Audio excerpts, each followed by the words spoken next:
This time on Art Rocks, taking a piece of wood and seeing the bowl or the vase hidden within. Even in the same short piece of wood, I've got a big piece of maple one time, and it was just every piece was different. You wouldn't have thought any of it came out of the same tree. Finding a path to self-discipline through the creative process. When you start, you think you don't know how to draw.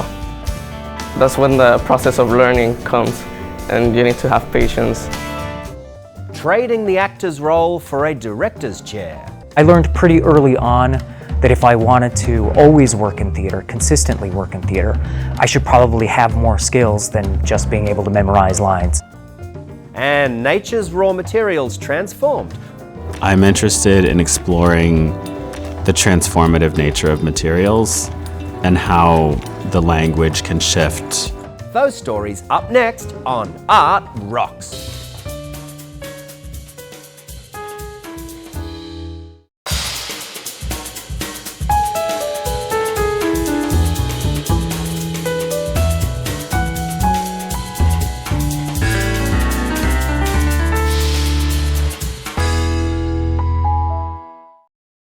Art Rocks is made possible by the Foundation for Excellence in Louisiana Public Broadcasting and by viewers like you.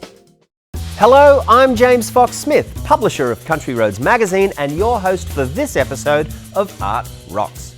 We all know the phrase about not seeing the forest for the trees. Well, Audie Maxie can't look at a tree, let alone a forest, without seeing the wooden vase, bowl or other decorative objects trapped within. An engineer by day, a wood turner by night, Maxie explains how he turns his talent to creating beautiful things.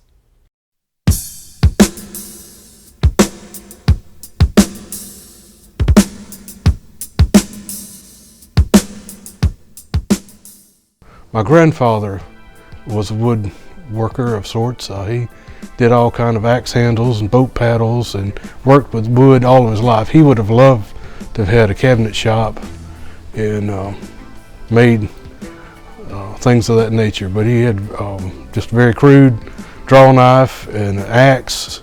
He could do as much with an axe as a lot of people could do nowadays with modern tools. He just kind of developed a taste in me, and I just followed that up. I went from making boat paddles and axe handles to gradually making furniture and small items like that, and then I just decided I could do wood turning. And looked interesting, and I bought a small lathe and started making some little Christmas presents and duck calls and things, and realized I kind of liked making the bowls. I didn't like making parts that had to fit together, and I didn't have a shop, and the wood would swell during high humidity and it'd dry out, so it would fit one day and it wouldn't fit the next, and the bowls just kind of flexed and moved as they wanted to. It wasn't a problem, and I just gravitated to making bowls and had a small lathe and made small bowls, and said, well, I can make bigger bowls and I need a bigger lathe, and bought one and wore it out and bought a bigger lathe, and I've been making stuff ever since. Making a big one is really not any more challenging. It just takes longer because you got more wood to remove. It's not uncommon to take a 100-pound block of wood and turn a 6-pound bowl or 7-pound bowl out of it. So the lathe actually holds the wood and turns it, and then I have different knives that I can use to just shave away what I don't want. It's kind of different from like a table saw. The blade turns and the wood is basically stationary. The lathe, the wood turns and the blade is stationary. So it's a little different, but it works for you. This is the sunset piece. Just looking at it, to me it looks like a beach with rolling waves and the sun going down over the horizon, just looking at the green pattern. This one is made from spalted hackberry. I don't get much of it, but I really enjoyed working with these pieces. This is one of my favorite pieces just because of the grain out of the maple tree. It's just different. And just looking at different areas, you can see the fiddleback wavy pattern, some of the spalting down in this area. It was just a beautiful piece. A little bit of bird's eye one side, but it was very challenging because of the depth. And this is basically a 19-inch cube when I started, and I was just able to just flatten off the bottom, make a little foot, and just start turning away a little bit. Just all I had to do really is round it up, so it's still almost 19 inches across.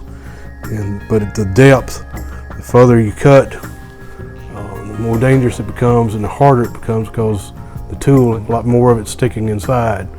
And I just ran out of tool rest and just had to keep gently, easily taking off a little bit more out of the bottom. So this is one of the more challenging pieces just because of the depth. I really like working with walnut. It just finishes very well. The dust is a very nuisance.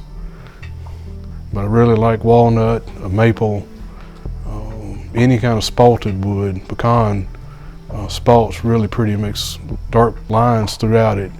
It really pops when you see it. It's really one of those that you don't know what you've got until you start cutting into, and it really amazes most of the time. Even in the same short piece of wood, I've got a big piece of maple one time, and it was just every piece was different. You wouldn't have thought any of it came out of the same tree. I'd cut a bowl, and it'd have this beautiful fiddleback pattern, just really amazing. And the next piece might have some spalting where it had these dark black lines through it. There was a couple of pieces of it had bird's eye, these little eyes that just shined. It was an amazing piece of maple wood, and I wish I'd get another one real soon. But yes, I'm always surprised by what you find. And then I use tung oil finish that some of the Chinese have used for 1,000 years. It's supposed to be food safe. It is classified as food safe. I make rolling pins and little vases, big flower vases sometimes, just depending on what kind of wood I can get. Those are the main things I make. I make little cups sometime. I've had a special order for some wine glasses that I've made. They become wedding gifts, Christmas presents, things of that nature. Then what I can, I take to a few art shows throughout the year.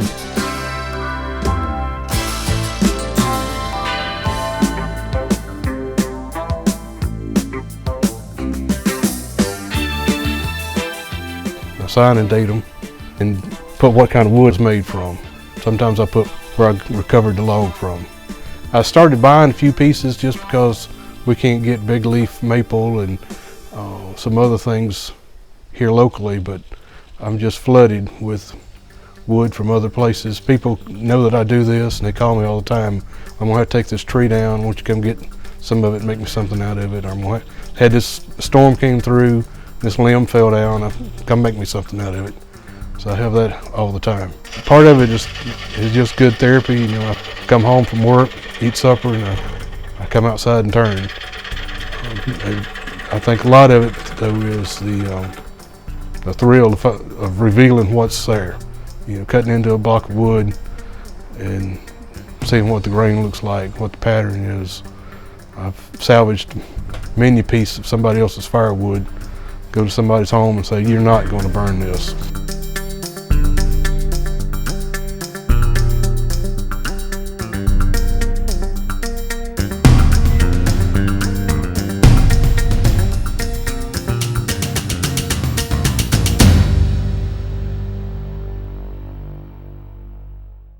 Maxie explained that the drying or seasoning process means that it can be months before any turned bowl or vase will be ready for use. Good things, as they say, take time. Accomplished artists from near and far are showcasing work in communities near you. So here are some of our picks for notable exhibits coming soon to museums and galleries in your neck of the woods.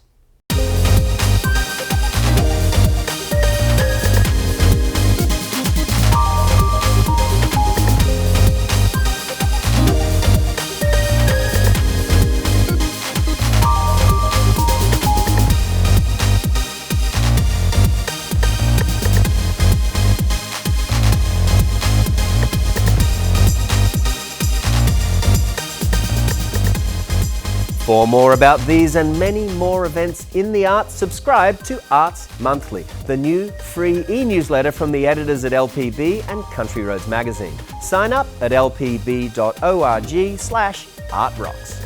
And while you're there, the Art Rocks website features every episode of the program, so to see or share any episode again, visit lpb.org/artrocks.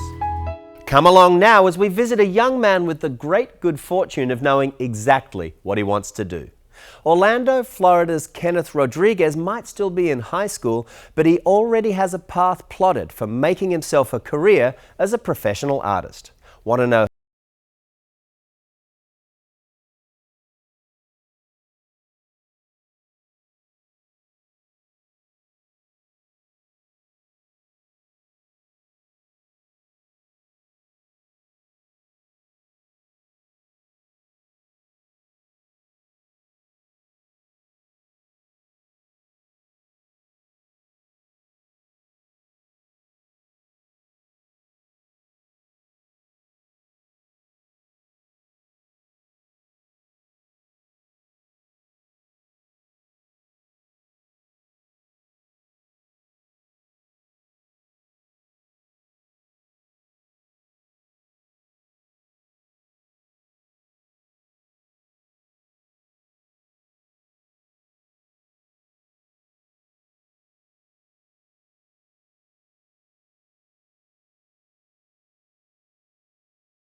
to make something out of it. I started selling them online and I do commissions too. It's an advantage to start now.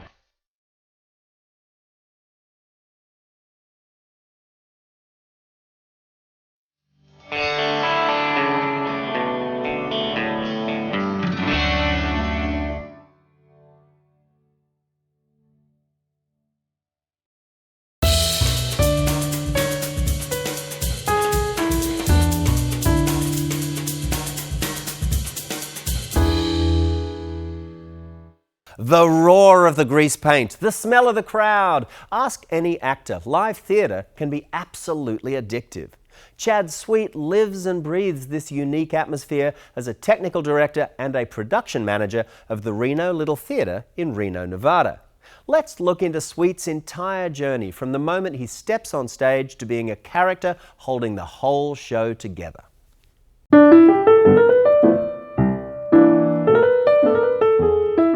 To me, theater is the ultimate art form. It combines literally every art form in the world. You have literary with a script, you have performance art, you've got oftentimes dance or choreography. I mean, even the way a character moves around the stage, I mean, you have to, a lot of times, choreograph that stuff. It has to be really well thought out. You have visual art with scenic painting and the design of the set. You know, it's just a really beautiful amalgamation of almost every single art form. As most people in theater, I started out as an actor. My first show was at the age of 11. I was in Peter Pan.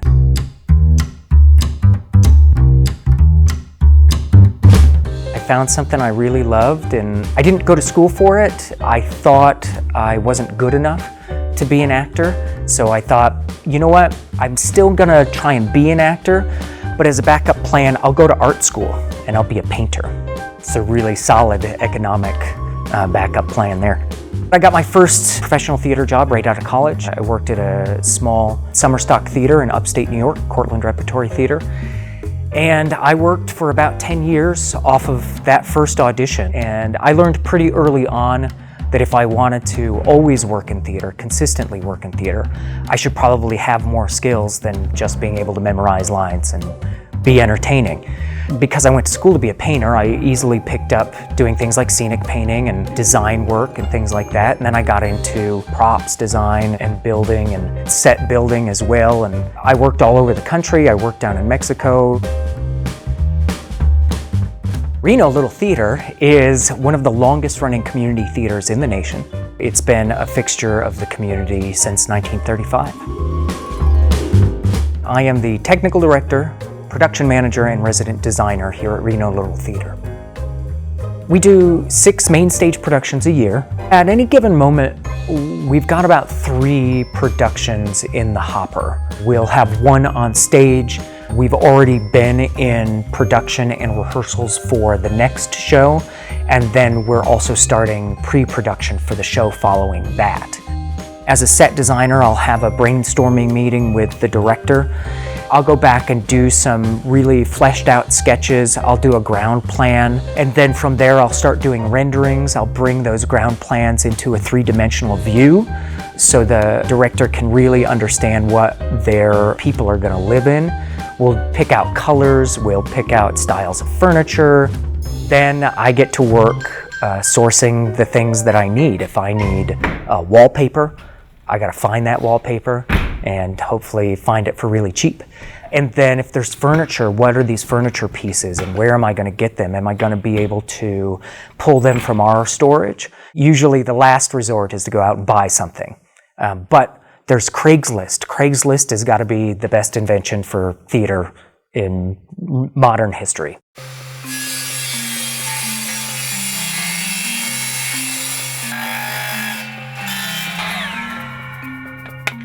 The technical director's main responsibility is making sure that the set gets built safely.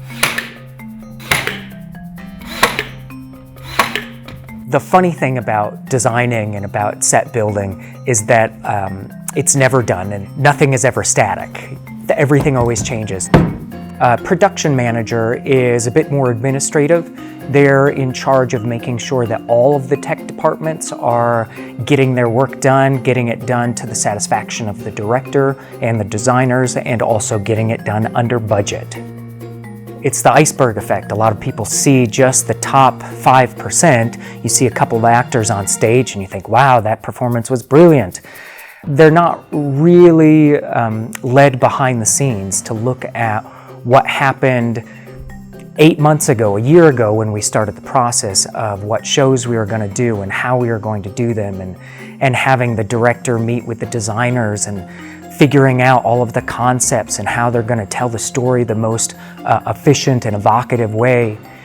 And then, 3 months ahead of time as we're pulling props and we're finalizing designs, and a month ahead of time as the set's being built and the lighting designer is choosing colors and figuring out how they're going to make special effects happen. And the 2 weeks before, when we get to load in the set and all of the people that are here involved, staff and volunteers, artists and craftspeople, for any given actor on stage, there are at least 3 to 6 different technicians behind them trying to make their performance the best it can be. I heard you on the radio last night. You were wonderful. Opening night, it is a lot of payoff. I am constantly challenged with how can I do something different? How can I make sure that when our audiences sit down and they see the world we've created for them to support the story and support the actors, that it's really something new to them. It's something that's going to delight them. And I hope we are a place where people can come and connect and feel the community and have thoughtful discussions about themes that we're dealing with in the shows that we present, and hopefully connect those to their everyday lives.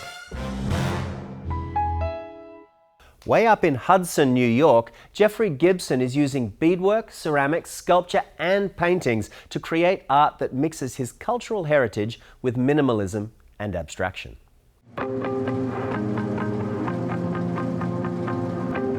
Growing up as a foreigner is something that I think about a lot now. You know, when you're a foreigner, you don't entirely understand what you're looking at or what you're hearing all the time. So you have this kind of subjective comprehension of the world around you that is an estimated guess. I think about that a lot in terms of how I use materials, because I use a lot of materials that I think many people may not know the context that I'm drawing them from, or what the culture is or the history is. So my mother's family lives in Oklahoma. My father's family lives in Mississippi. And those Choctaw and Cherokee cultures are extremely different. So when I would go there, it would be to visit my family. I never wanted to observe my family. You want to be a participant in your family. So we don't look at each other and think, oh, that's Native American. Then I began thinking, what was it about the quilts that Grandma made? Or what was it about the jewelry that she wore? Or the dresses that she made? What did the song mean that she would sing? And then it becomes something culturally specific, I suppose. But otherwise, it's just kind of inherently familial. It really started from a place of like, I want to take part in all of these things. I want to know how to bead. And then that starts off pattern, it starts off design, it starts off color choices. It starts off the challenge of what you can actually do with beads. I wanted to make found object work. And over the course of time, sometimes they are mashed together. I'm interested in exploring the transformative nature of materials and how the language can shift from a beaded triangle to a painted triangle to a woven triangle, and what those three different versions of a triangle mean. There was this period of club music that was the transition of analog music into digital. And it was the sampling and the turntables where people could sample music that was really had an impression on me. So this kind of repetitive nature of repeating and picking something from one context and sticking it into another one and making something new. I can spend the time in my studio mashing up, remixing, remaking, taking apart, reconstructing. And I can invite other people to take part in that with me. I think it's important to be transparent about the process. We acknowledge the assistance all the time, as much as we can. If it was just me making, for instance, a punching bag, we would be seeing one a year. The lines between craft and what's, historically been thought of as fine art, the decorative, embellishment, all of those things, in this environment are equalized. If you look at powwow garments, they're so loud and colorful. With that as my inspiration, in many ways, there was no limit to the combinations of colors. It's more thinking about what the color does in combination with each other. So it's either really kind of pop or electric or reflective or optic. I do have an attraction between the idea of minimalism and how minimalism leads towards like maximal density. I used to think that minimalism was about maintaining this quiet, silent place, like this void unfilled with things. And now I realize that the removal of information is in an effort to actually be able to see how much is present in a very small space or in a very limited palette. The idea is to, like, say, slow down the color red and understand how many shades of red there are. Slow down the color blue, understand how many shades of blue, tones of blue. And then, of course, it opens right back up into including every single color.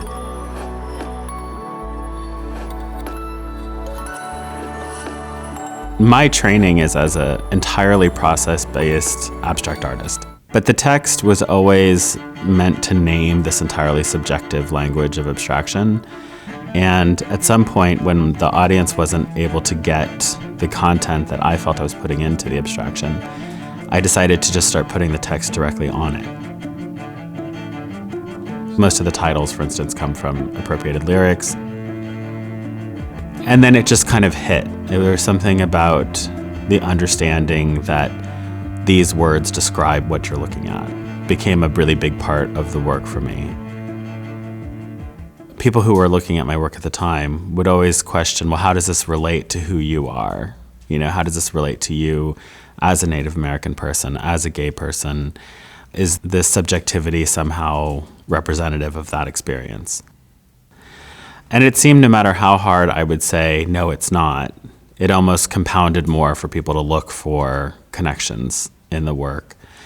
And at some point, I decided to own the words Native American, to own the words gay, and not give them any kind of power over determining who I am.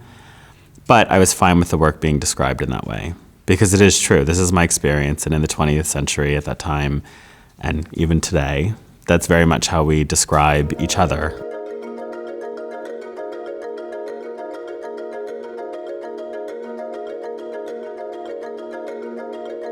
I acknowledge that we're all very, very layered, complicated people.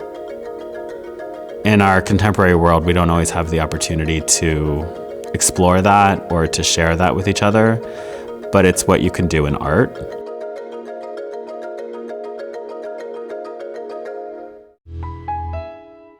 That'll do it for this week's edition of Art Rocks. But as you know, you can always find, watch and share episodes of this show at lpb.org/artrocks. And if all this leaves you curious about the culture that surrounds you, Country Roads magazine makes an ideal companion for discovering creative people, places and things all across the state. Until next week, I've been James Fox Smith, and thanks to you for watching.